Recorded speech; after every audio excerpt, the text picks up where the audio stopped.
Good evening, everybody. This is the North Santiam Sewer Authority Board meeting and sewer project update number 59, November 1st, 2021. It's 6:06 p.m. The meeting's held by Zoom conference due to COVID-19. Welcome, everyone. Janet, you want to do roll call? Come on, Tim Kirsch. Yeah, I just sent him another one, so hopefully he'll listen. Ken Woodward. Present. Bill Parks. Present. Shelley Engel. Present. And Janet Zionhall present. Absent at this time is Jeff Smith, Jeff Huey, and John McCormick. And Mr. Tim Kirsch is supposedly going to join us. If not, we do not have a quorum. well, Danielle, do you want to welcome Sarah? And then that'll give us a little time for Tim. Yeah, absolutely. So Sarah Allaben, she is an AmeriCorps RARE member. She is working for the Mid-Willamette Valley Council of Governments. And one of her tasks is to actually help the North Santiam Sewer Authority get themselves set up. And so we welcome that help, and we'll talk a little bit more. So at least give a quick bio, and then we'll talk more about what you're doing, Sarah, later, if that's okay. So go ahead. Sure. Hello, everyone. I'm Sarah Allaben. I just graduated from Carleton College this past June, and now I'm, as Danielle said, I am a RARE member, so Resource Assistance for Rural Environments at the Council of Governments. And most of my projects are working with land use planners on community visioning and recovery planning in Detroit and Gates. But as Danielle said, one of my projects will be supporting the NSSA in whatever way I can. And I'm really looking forward to working with all of you and meeting you, hopefully in person someday, but Zoom is good too. So thank you so much for having me. Welcome. Danielle, do you want to go over this list of guests that are here? Yeah, let's do the best we can. So we have Arthur Chappett with Business Oregon. Arthur, if you'd like to say hello, that'd be fantastic. Hey guys, I'm shoveling a sandwich in my face, so I'll join you in a minute. I'm listening. Thank you, Arthur. Thank you. And Mary Camarada. Hello, good to see you all with the Department of Environmental Quality. Thank Hello, you. Mary. Yeah, thanks so much for being here. Jim Trett. Mayor of Detroit. Hello. Hello, Mayor. And Jim, we didn't catch that last part, but we lip read that it's good to be here. Yeah. Good to be here, and I'm gonna look foggy. I can't clean my. And then Jody Christensen. Hi, I'm with Regional Solutions Mid-Valley, so I serve Marion-Polk and Yamhill County, and have been working in the Santiam Canyon to support the recovery. Yes, thank you. Thank you. And all four of those guests have done amazing things for us in the last year, for sure. And so thank you very much for all of your work. And then Sarah, I'm excited to work with her as well. So we have some action items that we would obviously need to wait on. But do we want to open it up to see if there's any public comment at this moment? Oh, we can do that. Public comment and questions, please limit public comments to 3 minutes each. Does anybody have any comments? Please, let's have comments. We can get more minutes out of this. Doesn't sound like any comments. We can't really go any further. So then what we can do is let's go and actually talk with Sarah Allaben. Let's put her up on first. Okay. And let's we're going to throw some ideas at you, Sarah, after, when you're kind of talking through what you want to do and what you think you can offer. And then we can kind of go back and figure out if there's more things that we can put on your lap, if that's okay. Sure, sounds good. So tell us some of the things that you've been learning around the communities already, since you've been here for now, what, a month and a half? Yes. So, Yeah, a lot of what I've been doing so far is just kind of learning the ropes, trying to learn more about these communities and the recovery efforts that have been happening so far. My background is in biology, so not super related, but I do have some graphic design and marketing experience that I'd be happy to help with. But otherwise, I'm really open to any kind of work that you need. I'm just here to support you however you might need. What have you been hearing in the different that is needed? As far as the sewer authority, Yes. not much. Honestly, I haven't really been to any meetings yet. This is my first time being involved with this, so I'm kind of new to it so far. Okay.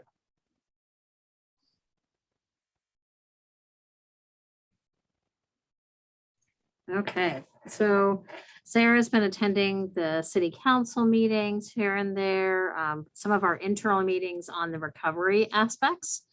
And so if I can take a few of the minutes then, because we don't have a quorum, and Janet, let me ask, it says in the chat that Tim can't get in. Is he not able to come in, or is he gonna miss the meeting? Oh, I think she's talking to him right now. That's what it looks like. Okay, so what I will tell you is for the wildfire recovery report, this is something that is done in Marion County. Scott McClure is our recovery manager. He has put together listings of how many dwellings, let me move this over so I can see it. Here we go. How many dwellings have applied for permits, how many we expect that are estimated to be repaired and replaced. And so it looks like the number of dwelling permits estimated, replace or repair for actual homes is 724. And so that was the number on the Marion County side. Actually, it looks like they put both on there. So they're pulling in those numbers together. 724 estimated homes in the Santiam Canyon need to repair or replace their dwellings. Of that, 287 have had permits issued. Now, these are building and dwelling permits. When it comes now to, and that's, it ranges in different cities. So Mill City has 100%, of course, in Lynn County, because there was only 2, but they have about 29% of the dwellings have been, permits have been issued. In Mill City, in Gates, on the Lynn County side and Marion County side, it's somewhere between 43 and 50%. Detroit, it's at 28%. And then unincorporated Marion County is about 46%, while the unincorporated Lynn County is 36%. Danielle, Yes. out of that 23% in Detroit, how many permits have been requested or issued or filed? Yeah, Ew. filed versus, yeah. I think So it's this is, 28. I appreciate this question because this is exactly the question I asked as well. They don't have a good answer for us there because when you file a permit, it doesn't, this is the ones that have been issued and approved, right? Approved to move forward on their stuff. When a permit is issued though, it goes through this kind of crazy workflow. And so they don't ever necessarily get denied per se. They just stay open until somebody fulfills the permit application. So if there's some additional question or something like that, it's not a good process. We've determined that in the county, but we kind of got too far down the process that we didn't go back and change it. On the yes, go for it. Well, I can tell you that for the months of May, June, July, and August, we were issuing at least 14 a month. Issuing meaning finalized, at least 14 every month, 28 in September, 8 for October. That's so So this Um, only includes up to October 7th that have made it through Marion County. Yeah, so it's quite a few. And in the year 20, there was one. Yeah. And And so, in that one, was that already being built? I believe it was. yes, Already. and they were the first one to rebuild because they never closed off their permit.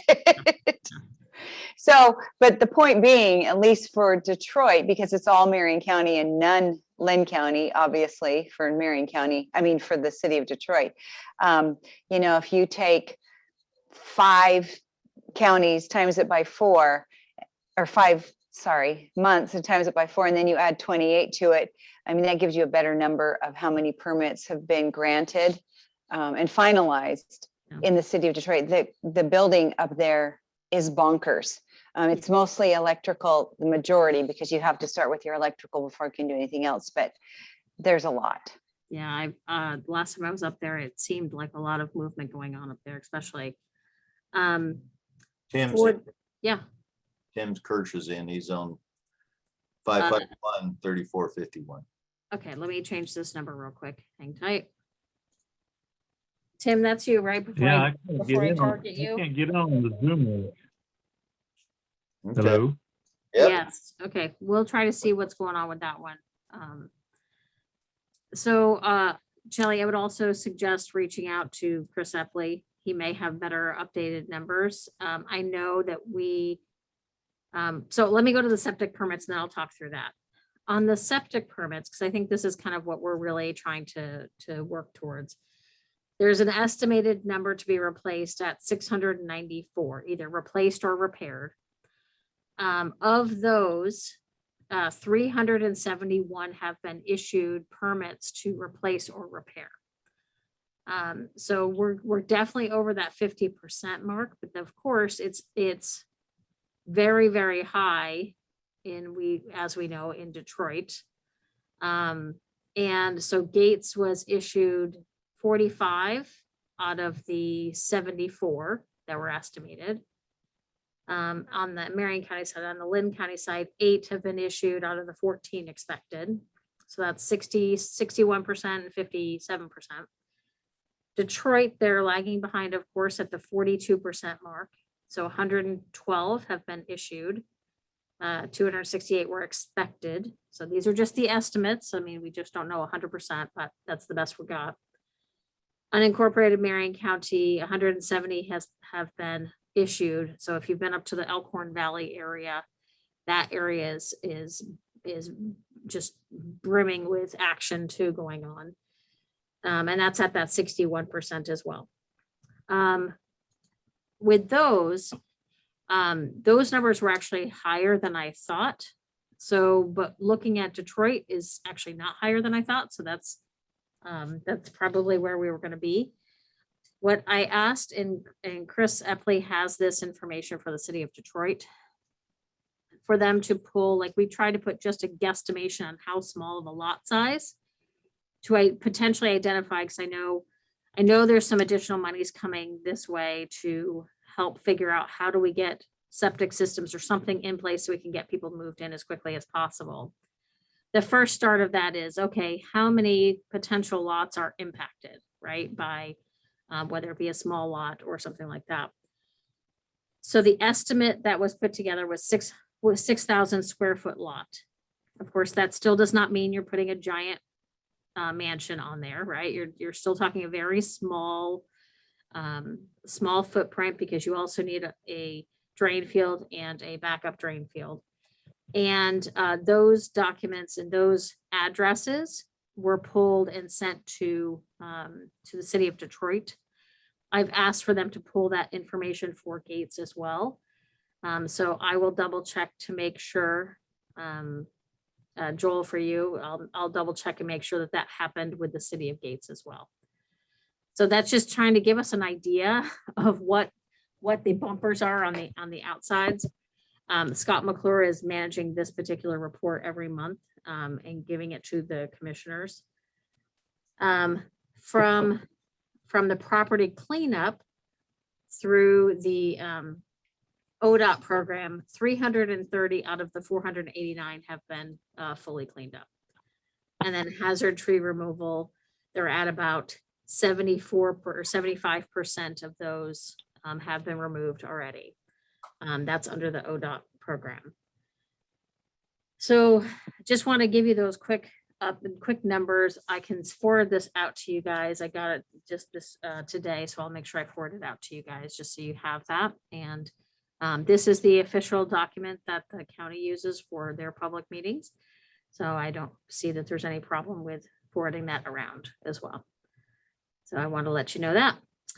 Tim, since you were not here, we could not move forward on our action items. So Janet, if you would just call for Tim and we can move forward on the action items. No, Janet, didn't hear you. You're muted, Janet. I know. Tim Kirsch, are you present? I am present. Thank you. Cool. Now we have a quorum. We can move forward. Thank you. Thanks, Tim. Uh-huh. Review and approval of meeting summary notes from October 4th, 2021. We have a motion. Let me hold on just 1 second. Let me make sure because we've got some people out. So President roll call at that moment was Ken, Jeff Yohe, Jeff Smith, myself, Shelley, John McCormick, Janet Zayan Hall. And then Mayor Kirsch came in after the roll call. So I think we only have, let's see, 1, 2, 3, 4 people that were at that meeting. So I don't think we can actually vote on that. Hold it, we got Chair Jeff Smith. No, he wasn't there. Shelley, 1, 2, 3. Nope, we don't. All right. We'll set that over for next meeting. I've got it. I put on my notes for next month. Just to also make a note that, you know, on the page numbers, they all say 1 of 4. I did point that out today. So thank you very much for catching that. I will make that correction before you see it again, sir. I wanted to get that in there before Shelley did. She's my editor in chief. I like that. I was going, God, I got one before Shelley. Okay, so treasure report. No change or? No change. Yeah, no change. Thanks, Joel. No change, no action. Correct. Change, no action, a little bit of money.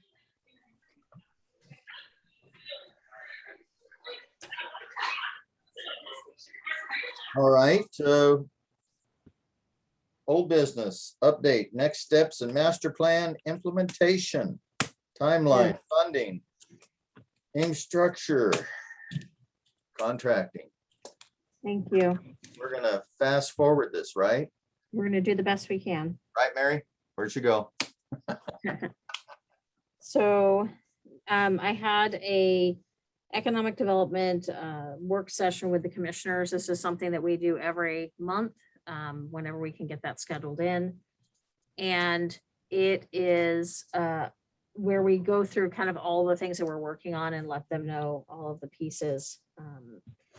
At that moment, trying to get to my notes of what I said there. So we planned a master plan discussion with the Lynn County Commissioners.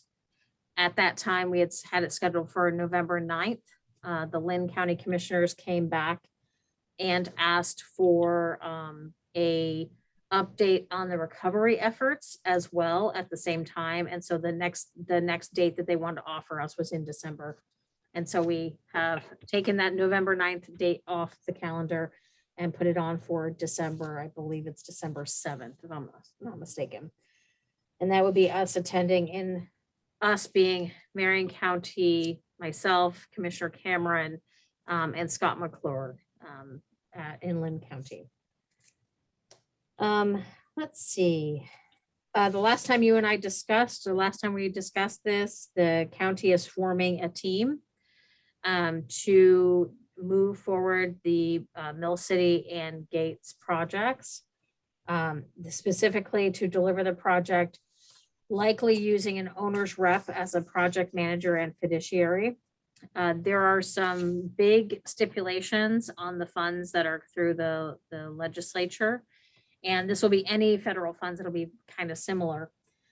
We have to ensure obligation before December 2024. And what that means is we have to be within a contract that says that we are going to spend all of this money by December 2024. Otherwise, that money goes away. So that's why the county is putting together a team of people. And so right now it has 3+ people. They're probably adding a double that number to the team. I don't have all those details as of yet. Brian Nicholas, our Public Works Director, is heading up that team, and I'm a part of that team. The completion of the projects also have to be done by December 2026. So that is our timeline right there. Everything for Gates and Mill City, as well as any of the monies for the engineer that is in the additional 10 million, will have to be obligated by 2024, completed by 2026. So that is the important information for you guys to know. As we were talking about the team with the county, they will be doing like the work on the actual getting the project to a construction project. And then for the sewer authority, the responsibility is the same as it's always been, is making the policy decisions that lead you guys to long-term sustainability. And so those policy decisions start pretty soon. We need to be working on getting properties and things like that. One of the conversation pieces I had with the Better Cities people this afternoon is that, one of the ways that the county could really help is making sure that we have access to those properties, purchase those properties or lease those properties or do what we need to do. And so they were going to talk about putting that into their project. Tomorrow, I have a meeting with the Forest Service. Mary Camarada has a question. Yes, ma'am. So part of identifying a site is to understand if in the groundwater to surface water connection. So is there plans to start looking at that piece? I know that we did test pitting and did some infiltration tests, which is helpful, but it's not complete. And if you buy a piece of property when you don't know if it's going to work, something to consider. So is there somebody that's sort of tracking these key decision points that then, once that's met, there's like, okay, good, that property will work, then you purchase it? Yeah, absolutely. That is actually in the flow chart that the Keller Associates put together for us, as well as that, Mary, very specifically what you're looking for is that 1 year of water testing, I believe it is. So that has been a discussion point at every single meeting. Keller has it in a work plan, or when I say work plan, under a task right now. The problem is I can't move forward because the COG actually was the contractor. And so now we are going to have to figure out if the COG, I don't believe the COG can be the contractor again because of this. And so we're having to modify the work that Keller have put together for the next phase. So it can be something that can be, Marion County can use our economic development dollars for part of it to get us until we can get to a new contract with an updated contract. Does that make sense? So we're doing some holdover pieces, getting those water tests, the full water test is on that initial work plan. And that water testing flow started in what, August? No, that's the thing. We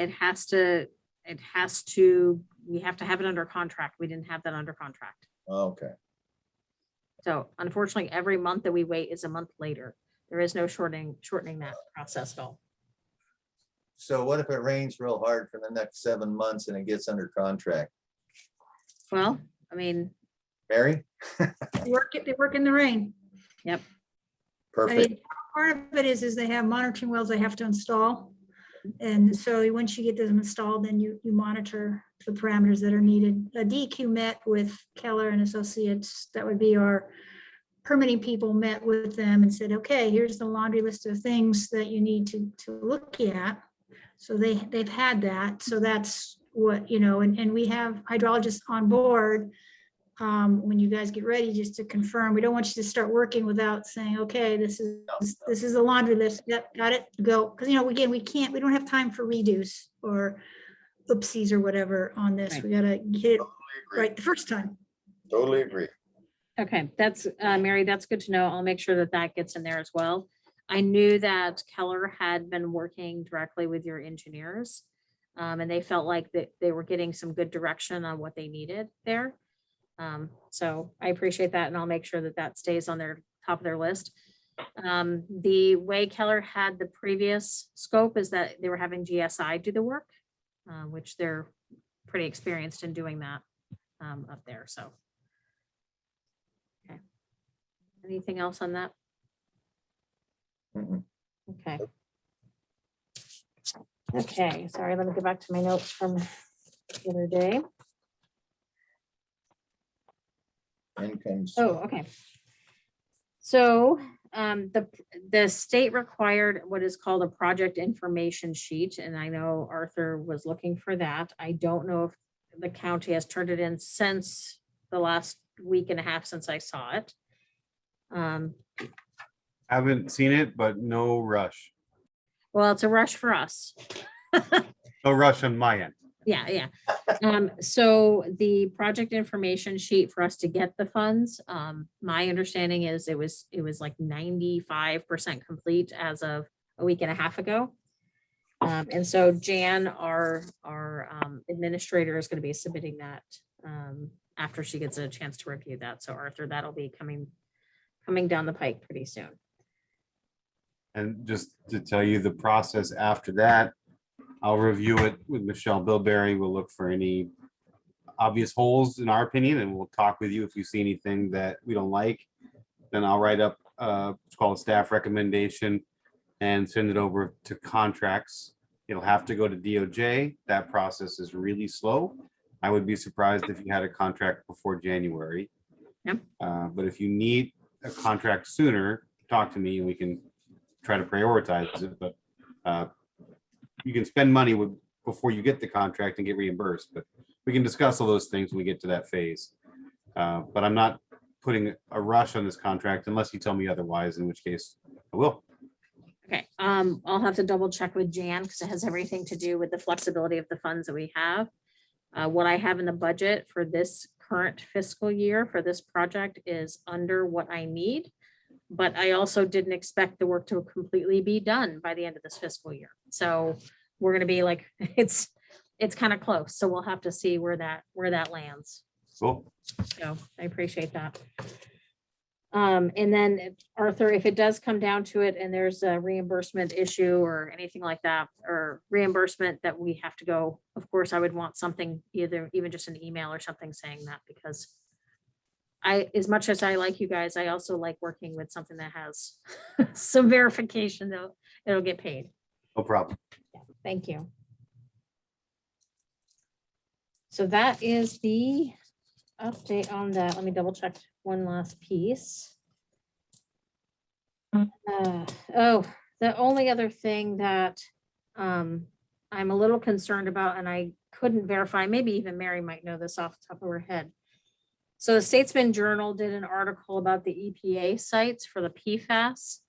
And one of the potential sites they said was up in Idana, near that area. But I couldn't verify on DEQ's website because it seemed to be down or something when I went to go look to verify that. I have not seen this particular site listed. So I'm not sure if it's going to be a problem or not for the project. So Mary, are you familiar with this one at all? Well, I know that, so this is to do with the drinking water, intakes and things like that. And so the larger cities have sampled And so we're going back for another look at some areas that we suspect could have PFAS that weren't sampled. So if that area was identified, there is funding that to sample the well and then see if it's in there. And if it is, then it just depends on the level. And then if you have to do treatment on that. So you guys are having a well, I mean, like a wastewater treatment and infiltration gallery. So if there is PFAS in the area, you wouldn't want to push it towards the river, right? That would be one example of where that might impede your project. But let's wait till we get the sample results to see if it's there and how close it is to your potential site to see if that's. So would those samples be part of the water testing? Mhm. Yeah, so that's stuff that we would already be doing as well.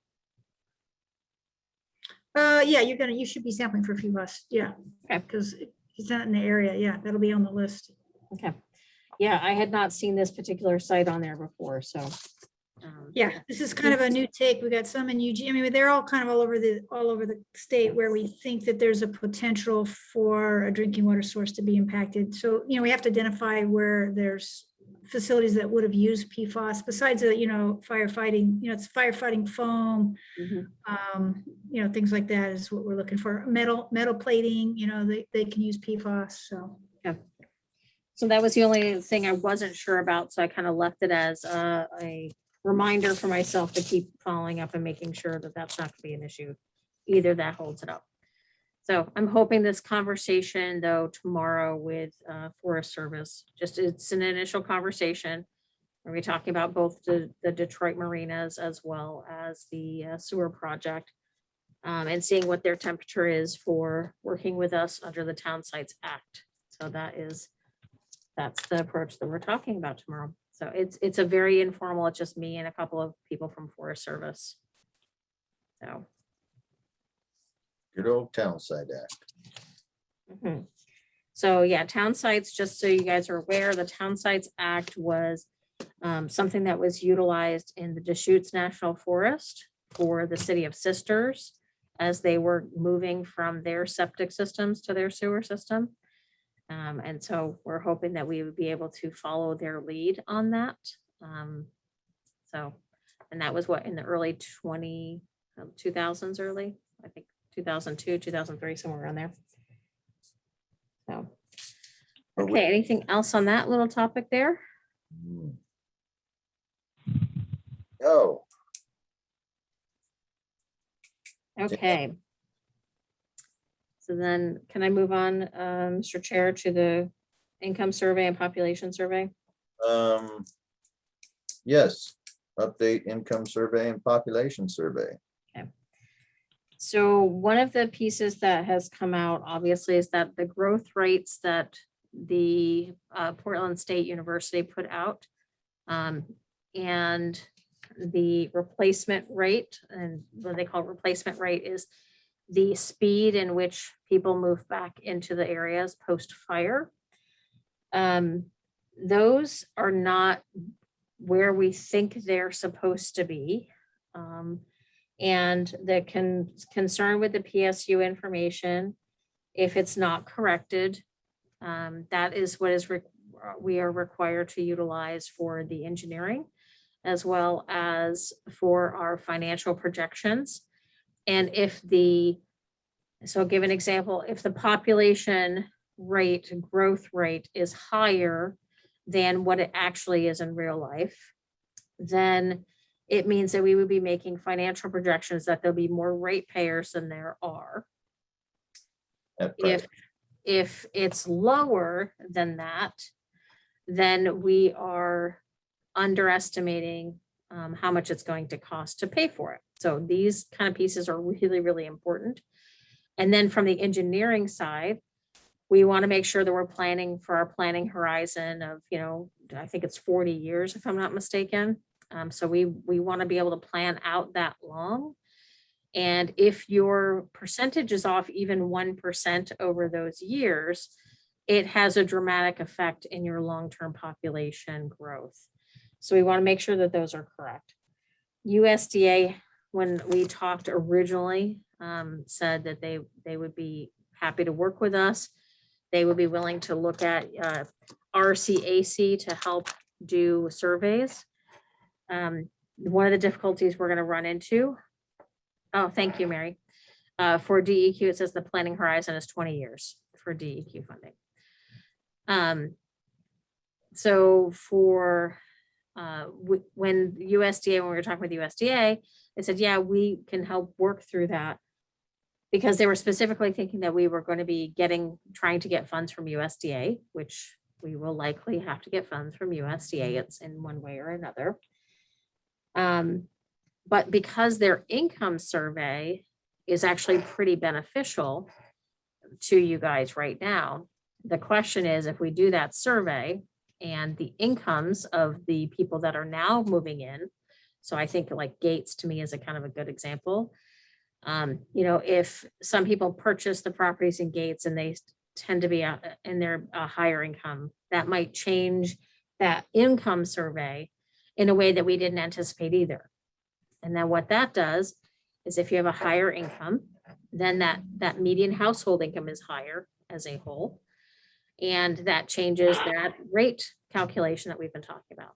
So this is really, really important for us to get right. I'm going to continue to work with them to figure out what we need to put into that. But there are so many unknowns. I'm afraid that even our best efforts are going to still not have every data piece correct.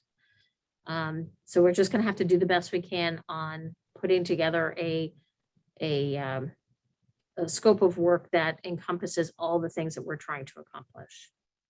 And that's getting everybody back in to the neighborhoods.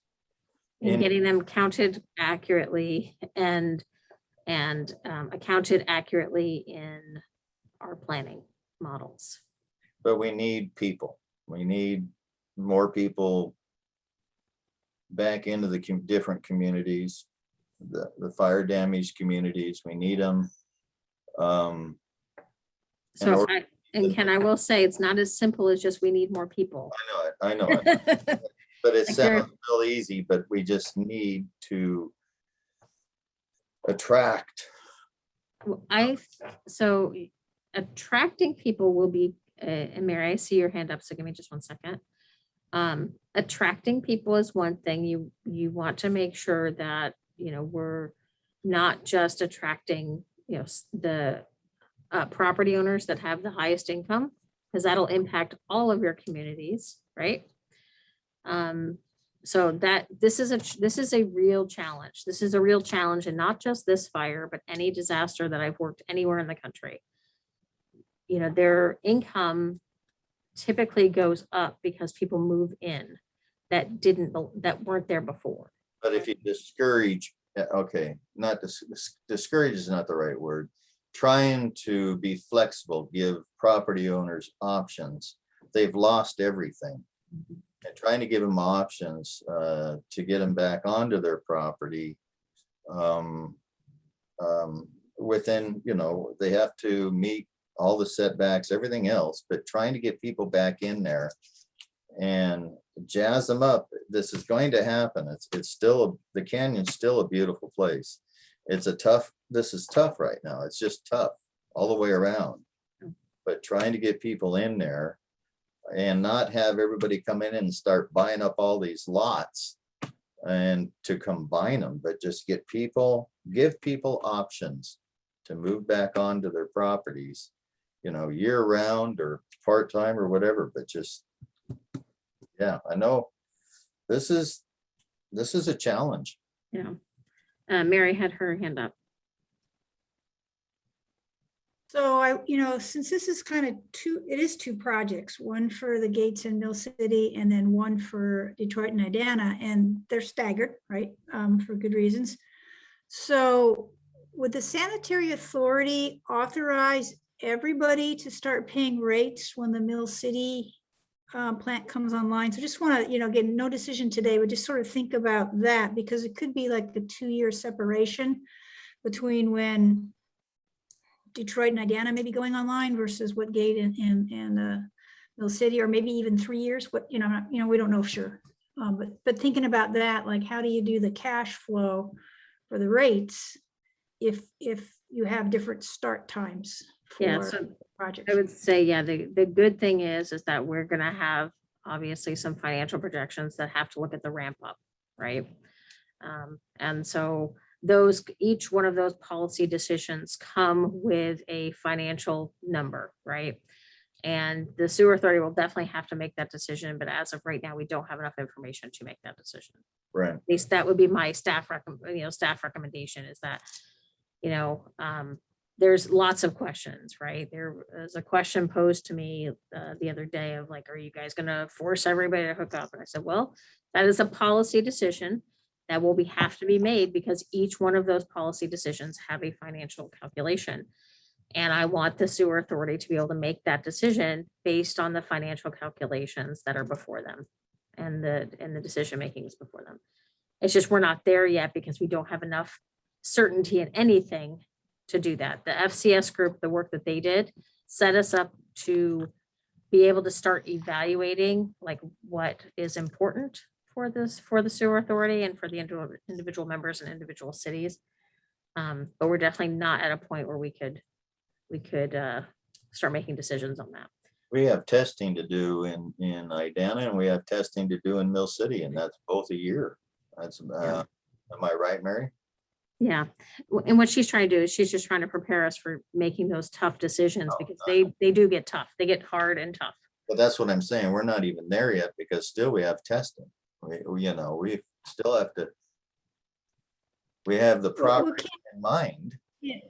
Yeah, but one thing is for sure is you guys are doing a good job is keeping this in people's minds, because when it comes down to the time when you have to say, okay, now we're paying rates, you want to make sure that you've taken people all the way along. Now, again, at the end, they'll probably say, well, I didn't know enough, but it's like, well, you've been talking to you for 3 years now. And yes, you have an on-site system, 5 years. And this is in order for the greater good, we're going to start paying rates. So I don't think it's too soon to start thinking about your messaging so people know that you could be paying a rate without actually having a system in yet, because that happens. Talk to Coburg, they did that for a while. I think it was 1 or 2 years they paid rates without being able to have a system in place. They needed that to keep, to build the plant. Yeah. Mary makes a good point, keeping it front page in all the communities. Reminding everybody, talking about it. We do talk about it. But when you've had this massive fire, there's a lot of other things that they're going through, but that's what I'd like to do is put it on front page. Keep it on front page. That's it. Why is Zipley Fiber calling me? Danielle? I was just in a conference with them on Friday. You tell him my name.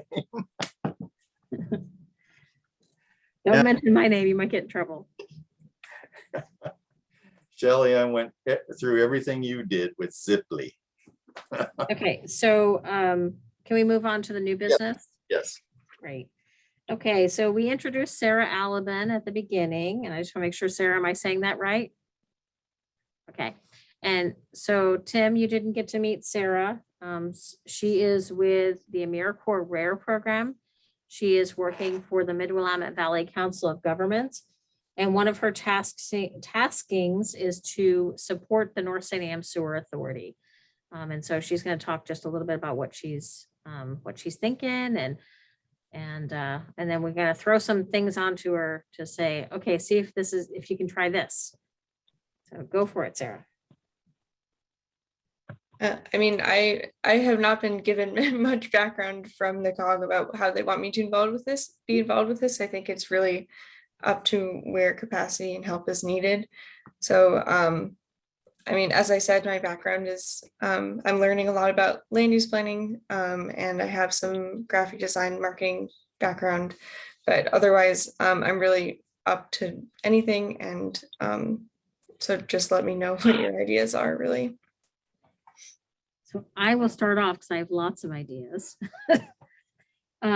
So you know, this group essentially, without it being a special district, is roughly a special district. And so one of the things I think that you could help with is us working through, and it'd be like a me and you type of situation, to get special districts to kind of embrace the new sewer authority and walk us through all the processes that are required. There are some processes, and Sarah, this may be where you'd be helpful. The ORS 190 organization that we are structured, the North Santiam Sewer Authority is structured under, doesn't have the same legal requirements that a traditional special district would have. So things like, you know, the ORS 190 can actually do their own contracting. They don't have to go through the federal, excuse me, they don't have to go through the typical state procurement rules unless they're using state or federal dollars. So that is a caveat, or if there's any specific things there. So that is in state law already. The other thing is where we don't have to send in an audit report every year, because the audit reports are actually from the 4 different entities. And the sewer authority, because it's, again, an ORS 190 organization, is not required to submit that to the Department of State. So these are the kind of things I just want to start collecting. I have some of it together to make sure that we're following all of the state requirements. But the COG is also an ORS 190, and they have a board and all of that kind of stuff. And they do things differently than what is required. They do go over and above what is required. What I would like to do is really get to the basics of what is actually required and what is maybe a best practice versus what is just required. Does it make sense? Because I think the sewer authority is going to need to make that decision on whether or not they move forward on the all of the best practices, or if it's just taking the least required. Mary, you had a question on that. So Sarah, if they're not a special district, what that means is then some of our lenders can't lend. For example, SRF can't loan to this 190. So we want to look in to see, when you look at the funders, and we can, you know, meet and talk about who the funders would be, possible funders, and make sure whatever organization this ends up, that it'll meet the standard, so a loan can be given to the sanitary authority. Yeah, that is also helpful. Thank you, Mary. We did some of that initial discussions because before we even got to that point of a sewer authority, an ORS 190, that was a question that we specifically, Ken's nodding. That's specifically a question we asked of some of the lending agencies, so USDA and Business Oregon. I don't remember if we reached out to DEQ or not. It was quite a while ago. But there are some that potentially could not be partners because of the ORS 190 organization.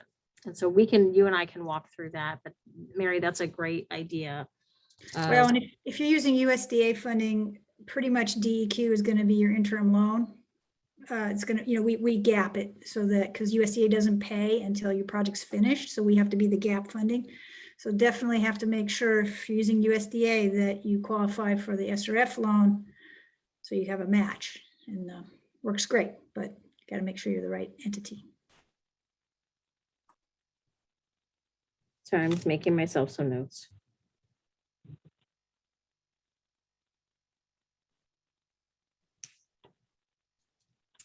So the other thing, Sarah, that would be helpful, and if this is something that you feel comfortable with, is helping, of course, with like putting together like the brochures and presentations, and putting together like silly things like the letterheads and all of those things that make you look like a professional organization. Those kind of things would also help. I will be the first to admit I don't have that design eye at all. So I am not a good help there. Shelley is has a great eye for that kind of stuff as well. And so Shelley, I might ask you and Sarah to kind of help put some thoughts together on what we could do to make those things work.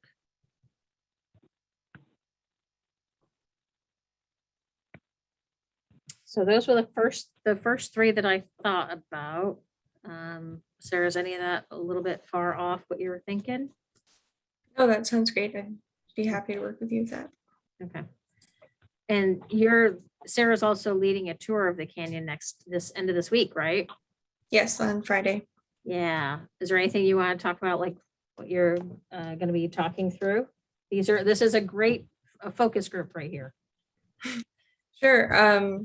So there are about 4 different rares, so people in my program working on wildfire recovery throughout the state. So I'm having them all come up to the Santiam Canyon on Friday and just connecting with some different recovery partners like the LTRG, some people from the COG, Danielle, Chris Epley, and Marianne Hills, and just kind of talking about their work and seeing Detroit and Gates as a way and Mill City as a way to kind of just become acquainted with the area.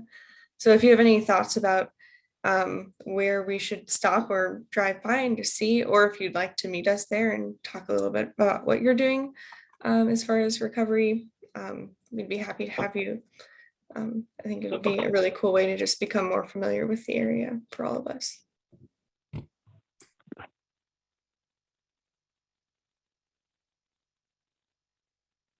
There you go. Is there any place that anybody thinks that absolutely should not be missed for the recovery planning or learning about the canyon? Is there any place? I had given her my map of all the cool places that I used to like to hang out at. Just don't forget Idana. So that is I will tell you, Idana is a highlight on my tour, sir. Okay. Because I go up to the country store, and if you're really nice, sometimes they'll make me food. And they have amazing truffles. Nice. So, Good chocolate. from the sweet shop. And yeah, so you can't go wrong there. Nope. So, well, great. Well, Sarah, then you and I will get to work together a little bit and kind of figuring out what the pathway is for you, so you can get a strong work plan, so you feel comfortable with what you're doing, but also adding value to the work that we're doing.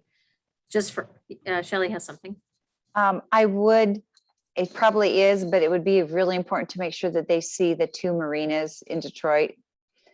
Because we're still looking for that excavation dollars, which is part of not even just long-term recovery, but even short-term recovery. I would make sure that's on your list. Great, thank you. And Sarah, I can tell you a little bit more about the marinas on the county side and what we're working on that. It'll be helpful if I wait until after tomorrow's meeting with Forest Service. So. Okay, anything else? No, I think that's it. Let's the OAWU conference, Sun River. Danielle, Yes. you So going? the Oregon Association of Water Utilities has asked for me to speak at their annual conference. This will be the 3rd time I will have spoken to this conference. Ken and Tim joined me the first time. The second time, it was only a little bit about the sewer project, but it was mostly about telling a story about your pipes.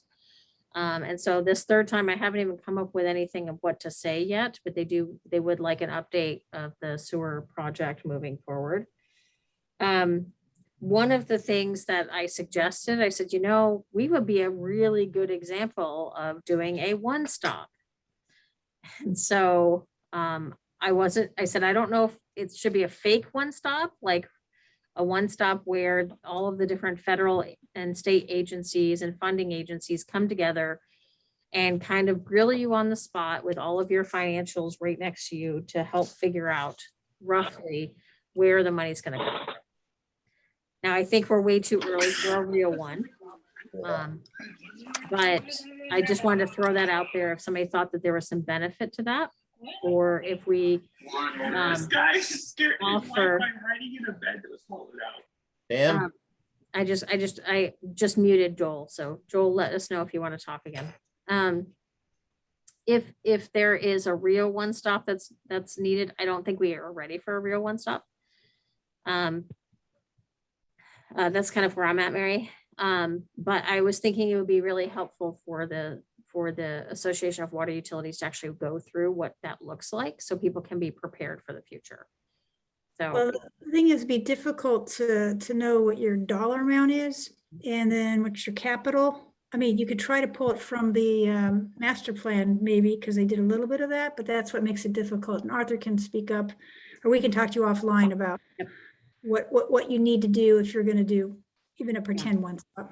so the business case, and that's not all of that is in the initial documents that you guys saw, but the full business case does have a lot of that information in there that we did with FCS Group. Arthur, do you have any thoughts on that? I think I agree with both of you that we're not quite ready for a one-stop. I look forward to doing that though when you are ready. What I like to have in place before a one-stop is a solid project description, so you know exactly what you're going to build. You know, you have your permitting pathway nailed down, and you've got a solid cost estimate, and that you don't expect to vary more than, 10 or 15%.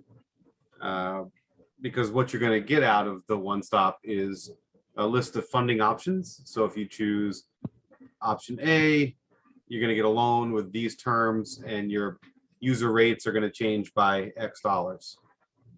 So it's sort of a blueprint for funding, and I think you should wait to do that until you have a really sure idea of what it's going to cost and what you're going to build. That's my 2 cents. But whenever you're ready for that one stop, I'll help you get it together. So I'm wondering if this is one where it's broken down, of course, between the Mill City gates and then Detroit and Adana. I think that's, you kind of have to know what the end is before you get to the beginning. I get that. But from a timing and a cash flow issue, right? You just want to make sure you're in that same spot. So, but I agree with you. I think it's just too early. I kind of threw it out as an idea, and then I was like, oh, wait, I didn't know if I meant us. So, but I wanted to talk with you guys before I said, I don't think we're ready, but here. No. Yeah, okay. Not So really. does anybody then want to present with me? Oh, sorry, Mary, you had something. What about if you guys talk about how you form the authority and how you hung together? Because I think a lot of times that's difficult to keep a coalition going. It might be useful for other entities that have maybe boards or whatnot that kind of struggle. So maybe you could do sort of, hey, what's been successful for you? Because you've been here for a while and you've got a couple milestones done, a feasibility study, master plan, money's moving forward. So that would be a great story. 59 meetings. Mm-hmm. And we did ask for their help in the first meeting, and they have come through with that, Danielle. Yeah, the Oregon Association of Water Utilities. They Yeah, were they've been very, very kind, and very even supportive. offered to help support us once we actually got a stood up sewer system. So, So they need to be thanked for that. okay. So this is I want to say it's late February, early March. I know I'm talking a little bit early, but I do need to kind of figure out who wants to be with us there. And then what do we want to present on? I think Mary's got some really good ideas there, but if there's anything else too. Are you going to rent a condo and have it catered, food service, or? So I think the last time, if I'm not mistaken, so the last time I was there, I actually ended up having bronchitis or pneumonia or something. And so I went there, did my presentation, and then sat in Sisters like this for like a series of hours, and so I could drive myself home. So I think I did it in one day. Yeah, we did it one day also. Okay, I don't think I'm gonna stay overnight. Mayor Kirsch he stayed overnight. Yeah. Yeah, I went on my own nickel, and so I didn't mind. It's kind of like a little getaway for me. So I would be happy to go again if it's the right weekend. I can get away. I'd do it again, and I don't mind. Like I say, renting my own room and buying my own dinner. Okay, let me just solidify this date then. Janet said she might be interested. Okay, I love it. Provided it doesn't fall within the session. That's just not a nice time for state workers. I gotcha. Okay. Shelley? You're muted, Shelley. Oh, you want to go? She's like, nope, I'm good. Okay, I'll have to nail down that date. I don't seem to have it on my calendar yet. What dates that is. And when I looked on their website the other day, it didn't pop up. So I will follow up with the Oregon Association of Water Utilities, double check on that date, and then I'll forward it to you guys immediately. I believe we were going to be, the last discussion is we were going to be the opening act for the last day of the conference. So typically that means an early morning. So. That's all right. We did it once, we'll do it again. Okay. Anything And- else? Not for me, sir. I am done. Okay, Mr. Chairman, there's something I would like to add to new business if I could. what's that, Tim? Well, I sat in on a Marion County Housing Authority meeting here earlier this week. And Marion County is looking at a development here in Mill City, one coming at us pretty quick.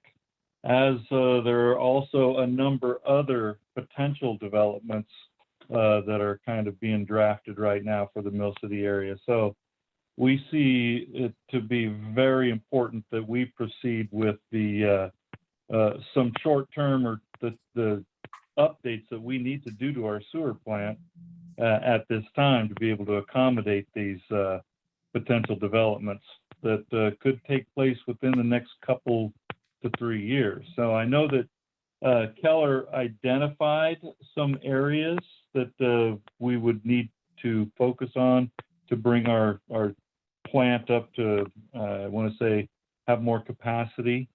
And with that, I was asked to discuss the potential for the sewer authority to doing a contract amendment with Keller to, well, pretty much come up with what exactly these short-term improvements are going to be. Now, we realize that those kind of things cost money, obviously, and Mill City does have a little bit of money set aside in the budget because we had been planning for this regardless of whether the sewer authority went forward or not. So anyway, I guess it's how open we are to having a contract amendment with Keller because they're already familiar with what's going on with the Mill City sewer system. Do you understand that, or did I ramble too much? No, Danielle, what do you say? Yeah. So are we asking just to put it on the agenda, or so can we discuss this right now? Well, I'd love it if we could talk about it. I know that nobody's prepared for it. I didn't find out about it until earlier this week myself. Mhm. And but we're on a short time frame with Marion County's really pushing on this this little development that they're going. So we need to know as quickly as possible, I guess. And it might take a little bit more than just us talking about it tonight, because obviously there's going to be some more details that you're going to want to see or whatever. And I would have to have probably either Dave Kenny or somebody like that talk to you about exactly what's needed. But basically, it's going to be a contract amendment with Keller to identify these short-term fixes and probably engineer them so that we can go forward and get them done. Move forward with the project, yes. I think that, Tim, do you think we could just put it on for the next meeting and gather all the information and you get the individuals you want to attend next meeting and go over it then? Would that help? Yeah, I suppose that would be helpful, but I think we're going to want to come up with something for sure by the next meeting, because this will hold up the Marion County's project for sure if we're not able to. And these short-term improvements, we'd already discussed, obviously, that we needed to hook gates in anyway, Yes, right? So we're looking at potentially going even faster than that with no, I, kicking it into hyperspeed. but what could we discuss tonight? I don't think there's, I mean, we could talk about it, but what could we discuss tonight to Well, help you out? just basically I don't know how, I don't know all the questions, obviously. I was just asked to bring it up at the sewer authority meeting tonight that we would like to see if we could do some sort, because since the sewer authority already has a contract with Keller right now doing this design and the studies and stuff, now that they are very familiar with our system, we'd like to do see if the sewer authority would be willing to do a contract amendment with Keller to get them moving forward with these short-term improvements, maybe kind of moving that to the forefront. Wasn't something in the draft of the master plan for short term? Yeah, there was a little discussion about that, but Tim, if this doesn't work out, I think at this stage, another contractor could be brought. I'm not saying not do this, but just in case, I don't think you need to worry about another contractor could be brought on board and take the work that Keller did in the master plan to move it forward. So, it'd be great if they could continue, but don't worry if that isn't the case for some reason, that, other engineers can pick up the work and move it forward for you.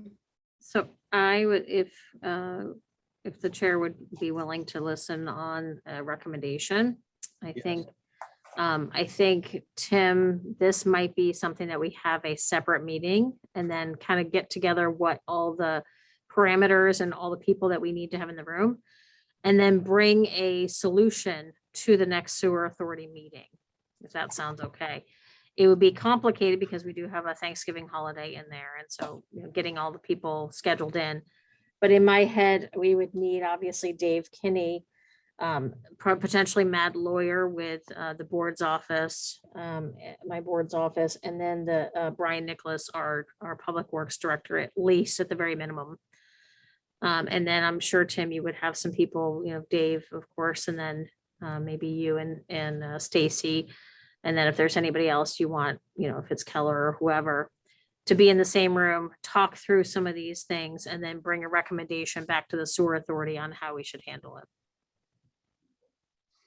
Yeah, that works for me, and I agree. I appreciate the fact that, I think there are other engineering firms also that could jump in and work on it. I know that I think, oh good heavens, who is it that did a bunch of work with our sewer before? Was that Evans? Steve Ward. What's his engineering firm?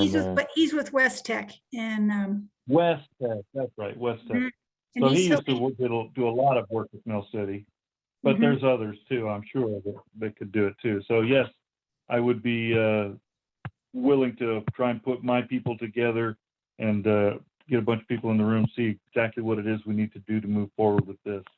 Because I think these short-term improvements are going to be pretty much very important with all the fire rebuilding and stuff that everybody wants to do right now.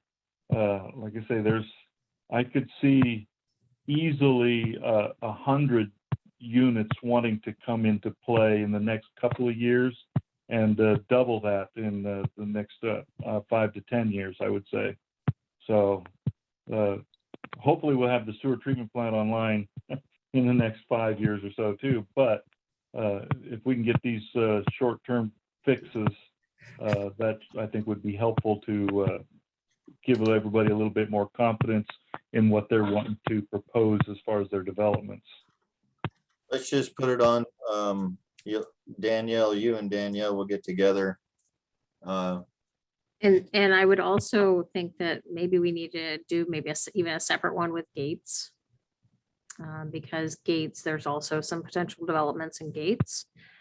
And just if nothing else, to let them know they don't have as much of a same kind of situation. So that's why I think it should be technically a separate meeting, but I think that might Sure. be something that would be helpful to Gates too, to get an update. if they're not getting it through their regular city council meetings already. But we can put something on next meeting topics to discuss Mhm. both gates and. Okay, very good. We'll be in touch. Okay, thank you, Tim, for bringing that up. Anything else for? Go ahead. Ken, I did have one question. I know that you and Peter were going to walk the old railroad bed. Any kind of report on how that looked or what it might do for the project, if it's a possibility to use it? He was excited, walking it, looking at it. He was positive. If you even drive around over there in Gates, you'll see where all the chips have been laid by the state. They're all on the railroad track path. Yes. It was pretty interesting to see that. He was excited. He was moving fast. He was jazzed. So let me back up a little bit and make sure that this is clear on what the discussion topic is at this moment. The discussion topic is potentially utilizing existing railroad right-of-way. It would shorten the pathway between Gates and Mill City for any pipes if that, and so that would take off some of the additional things that we would have to do on the Lynn County side. So that was just a recommendation that Tim had made a month or two ago. And then Keller Associates and Ken went out to do a walking tour. The key is also that the county would like to actually put hiking trails, and I don't know if they're doing biking too, but it is in the Parks Master Plan to connect all of the parks from Fisherman's Bend area all the way up to Gates. And technically the parks person for the county said that there's technically pathways that they could see going all the way up to Detroit. So I don't know what that looks like. But I think between Mill City and Gates, I think there's a right path all the way from Fisherman's Bend. And I think it goes to at least where the rest stop is. But the path. Well, I thought it would be a good place to put the sewer line because it is already pretty much to grade. We wouldn't really have to do much pumping. They would be able to probably put it in at a grade so it gets a gravity flow through there, as well as it's already a path that's been cleared. And I believe that it is old railroad right of way. It is now state parks owned. Mhm. So I believe it's already owned by the state. So And that would the even county be a little owns bit some easier. pieces too. Yeah. Yep. It would, Quite possibly, yeah. and Tim had a great idea because it would save a lot of money. Oh, absolutely. So yeah, that is something. So that's getting everybody else up to speed on what that conversation was. Well, I'm glad that Peter was excited. So that means that he will give it a good look and make sure it is a feasible thing. And we can put that on next meeting's topics also to get a little bit more clear about it, what's going on, instead of Okay. just throwing it out there right now. So we can put that on next meeting. But it was, yeah, it was exciting. It was wet, but exciting. I'm sure. And he didn't wear the right shoes. But it was all good, all good. Anything else for next meeting topics? I guess there's nothing. Shelley? Anybody else have anything? No. You want to make a motion? I make a motion that we close this meeting at 7:20 PM. Anything else, Danielle? Pretty early. We have a second. I'll second that.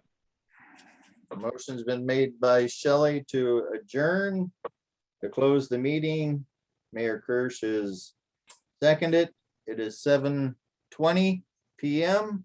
We thank everybody for coming and look forward to the next meeting. This is going to be interesting. Did anybody else have a issue logging in on Zoom? I just cannot get it to go through on my computer. Took me 3 tries. It took me twice. Me 2 tries. Yeah, me twice. Yeah. Well, I tried many times, rebooted my computer, did all sorts of things. I just could not get it. So, okay. I log in early. Give myself plenty of time. Yeah, but you're retired. Some Well, I people are started at a quarter working. till. Shh. Don't say that. Yeah. Okay. I started at a quarter till to try and log in. I just couldn't get it. So, okay. We thank you, everybody. Thank you, everybody. Thanks, everybody. Did we vote? Oh, did you want to vote? We don't have to, but you want to vote? I thought we had to. Oh, not on. We use Robert's rules as a guideline, but we don't have to vote to adjourn. We don't even have to Okay. make a motion. But let's vote. Okay. Let's vote. Jan? All in favor? Aye. All opposed? Nay. No, I'm joking. Night, everybody. Good night. Good night. Thank Good you. night. Uh-huh.